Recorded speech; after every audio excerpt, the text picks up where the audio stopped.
Today is Wednesday, May 20th, 2026. This is Quick Start from CBN News. I'm Dan Andros. Voters have spoken. Much watched Kentucky primary. We'll have that top story and more on today's podcast, where we bring you news from a Christian perspective. Don't forget to subscribe, leave a rating. You can email us directly, quickstartpodcast@cbn.org. That's our email address, quickstartpodcast@cbn.org. Reach out. We'd love to hear from you. We're glad you're with us, getting through the news of the day each and every weekday, bright and early. And joining me on today's podcast will be CBN's Billy Hallowell, and we have a lot we're covering on the podcast today, including the focus story, Franklin Graham recently issuing a pretty big warning to America. We'll get into what he said here coming up on the focus story. Also, on the main thing, tens of thousands flooded the streets of London in mass protest over mass immigration, national identity, and the future of the UK. Raj Nair has the story there. I'll bring you that coming up on the main thing. All right, again, I want to tell you about our sponsor, Christian Solidarity International. They have been our longtime here sponsor on the program. And make sure you're heading over there to csi-usa.org/quickstart and partner with a fantastic organization that is doing some really courageous work on the ground and faithful work on the ground. They're finding people who this is their heart to serve and love people who are on the front lines facing Christian persecution around the globe. I mean, you see these stories that we cover on CBN News time and time again. Particularly right now, we see it in Nigeria. That is a place where the mainstream media just is not spending a lot of attention, and there is horrible persecution going on there. But there are also places like India where you have these radical Hindus, and they are going and burning Bibles and whipping and violently attacking Christians and apostates, that they would say, in their religion.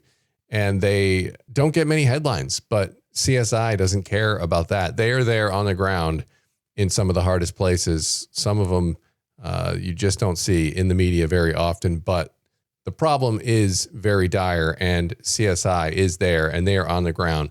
Long-term relationships, I think that is such a big key, and we talk about it all the time, but they are long-term. And so they've really invested in knowing, loving, and serving the people who are on the ground there, shepherding their flocks. And so it's a really great approach. It has fantastic results, and you can walk alongside that right now if you are feeling led to do just that. CSI-USA.org/quickstart is the address to go to be the hands and feet of Jesus for persecuted Christians in need.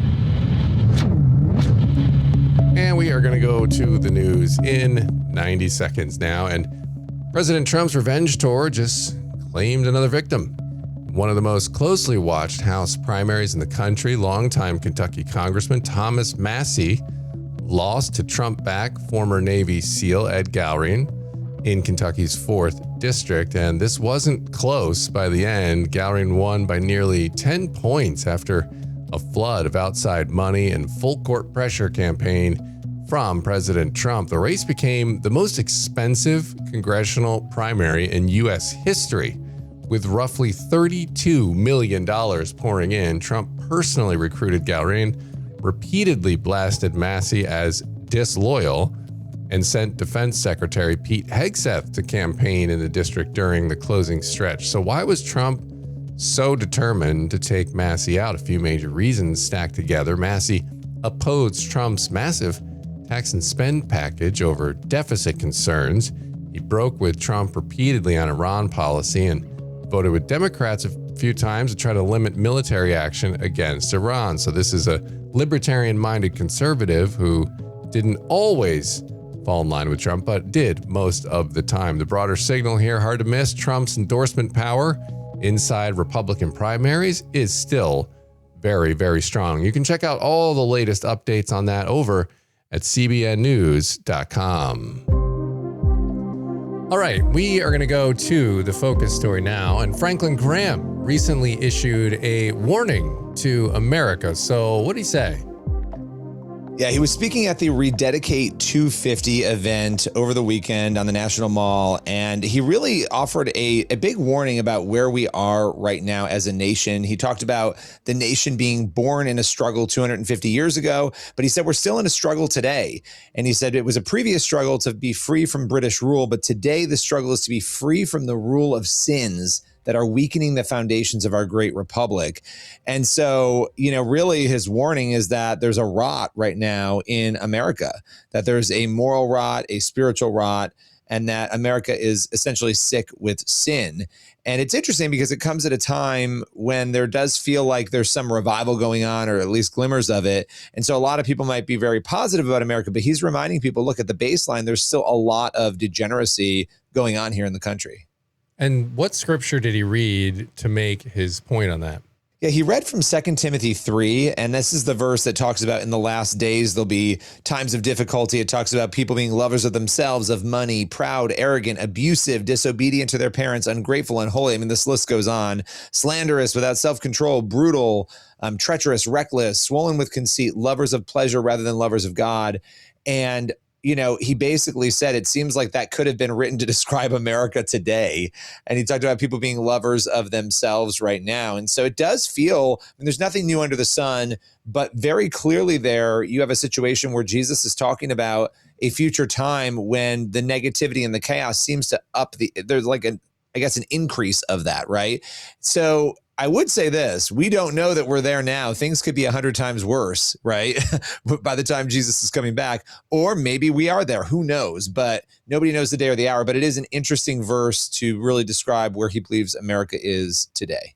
Yeah, really is. And why do you think these comments stand out? We saw a lot at that Rededicate America 250 event. There were a lot of very strong faith comments and turning back towards God. Why did you think Franklin stood out? Yeah, I think it stood out because, there was an honesty in that. Not that other people weren't. There were plenty of wonderful speeches that were very, very honest. Abigail Robertson spoke about believing in miracles and the power of that.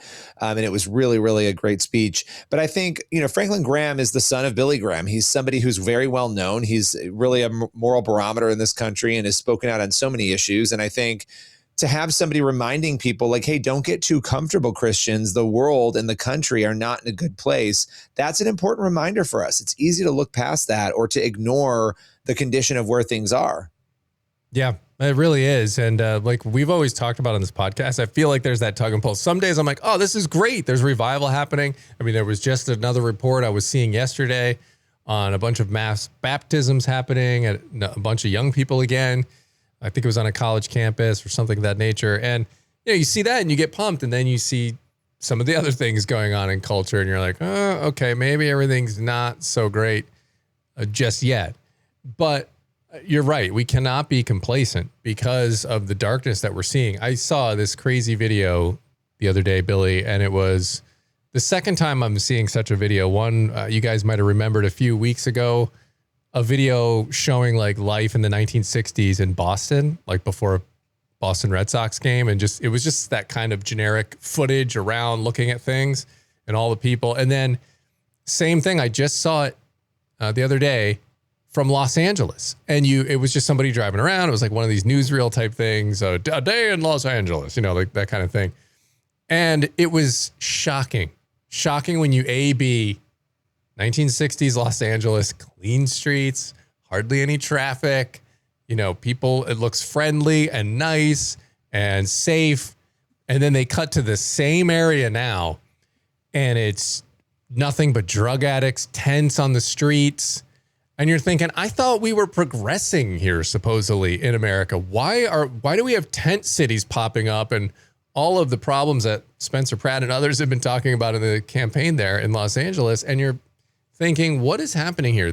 And I think it's exactly what Franklin Graham is referring to, where it's the spiritual darkness that's going on. There's so many people that are so broken right now, and maybe social media is just putting a good facade to make things seem like they're all right. Yeah. Well, I think that's actually a really good point, right? This idea of, hey, are we actually experiencing something that is a universal revival, or are we experiencing something where you have degeneration and chaos unfolding at the same time as people are finding Jesus? Like you have these two dueling things that are going on. And I tend to think that's what's happening. I think that Ephesians 6, which we talk about, I feel like 5 times a week on this show, the idea of this good and evil battle going on, that is happening at the same time. And so it would make sense to me that as we get closer to Jesus's return, right, that would ramp up on both sides. So you're going to have these positive headlines, these great things, while you're also going to be like, oh my gosh, what in the world? People are dating robots. Like, you're going to have these things, both of these things happening. And I think that we have to get used to that and be ready for that, so that we kind of understand the times we're in. Yeah, absolutely. And I can tell you search the news for a living, because that probably wasn't even a fake headline that you just made up. It was probably like, meet the woman in real. China who's dating a robot. Yeah, 100%. Yeah. So yeah, definitely. This beautiful robot will change your life. Yeah. Right. Yeah, no, 100%. So, all right, definitely something we need to put on our prayer radars for sure. Thank you for bringing it to the podcast today. And we're going to go to the main thing now. And a huge crowd marched through London last weekend for the Unite the Kingdom rally. A demonstration centered on growing frustrations over mass immigration and concerns about the direction of Britain. Well, Britain-Iranian political analyst was on the ground and shares what he saw with CBN's Raj Nair. That's today's main thing. An absolutely massive crowd of people flooded the streets of London for the Unite the Kingdom March. Well, Yunus Adegiani, a British-Iranian political analyst, joins us now. My friend, you were at this march. What did you see? Well, I see a lot of patriotic people. I saw a lot of Iranian people, so much so for Tommy Robinson being a racist person, because there was a lot of Iranians there. So this stigma they try to attach to Tommy Robinson, to Donald Trump, to Nigel Farage, to anyone that is basically speaking about the problems. They are racist. They are sexist. They are Islamophobic. They are this. They are that. They just put labels on people in order to discredit them. But it doesn't work anymore. People are wise. People see through it. And this is a global movement. Unite the Kingdom is not just about Britain. You have the same version of it with MAGA in America. And it's happening, it's something that is happening around the world. The world order is changing. People are waking up to the fact that the real tyrants are people like Keir Starmer that ban speakers from entering the UK, banning journalists from entering. Can you imagine? That's what tyrants do. You're scared of speakers, yet you allow thousands of illegal migrants to come to the country every single day. I was looking at different articles from the BBC to CNN to you name it, and I couldn't find an article that didn't call this movement the far right movement. Now, you're Iranian. You're not the typical, I guess you could say, person that they're painting members of this march to be. So when you hear the idea that this is a far right movement, how would you respond? So basically, there was a counter protest to Tommy Robinson's. And there were people in the counter protests saying, we want Tommy Robinson to get shot in the neck and get hanged, just like Charlie Kirk, right? The day before, I was in Whitechapel and there was a Muslim kid coming on camera and saying, let's behead all Jews, and starts doing this on camera, okay? Now imagine if someone at the Tommy Robinson rally said, oh, let's have, Keir Starmer shot in the neck, or let's behead all Muslims. What do you think would happen to them? They will be in jail straight away. So why is that double standard? As I said, there were thousands of Iranians there. There were thousands of Jews there. So much for Tommy Robinson and this far-right movement. As I said, they try to label you in order to discredit you, but it just doesn't work anymore. So for those of us who don't live in the UK, who might just be seeing this protest for the first time, what is the Unite the Kingdom? What's the goal? What's the objective? So basically, look, Tommy Robinson is an independent journalist, and he basically exposed the grooming gang. He started speaking about Islam, and that's why he got a lot of hate. He got a lot of death threats. He was enemy of the state. He went to jail, all of that, But then after 10 or 15 years of activities, people realize that he's telling the truth. Look, I'm not going to defend every single thing that he says, because I think some of the stuff he says are maybe a bit too extreme. But overall, I agree with him. Every single movement has extremes, yeah? But I didn't see any extreme people in the protest. There were no face coverings. I didn't see any hateful messages. I didn't see people calling for the death of all Muslims.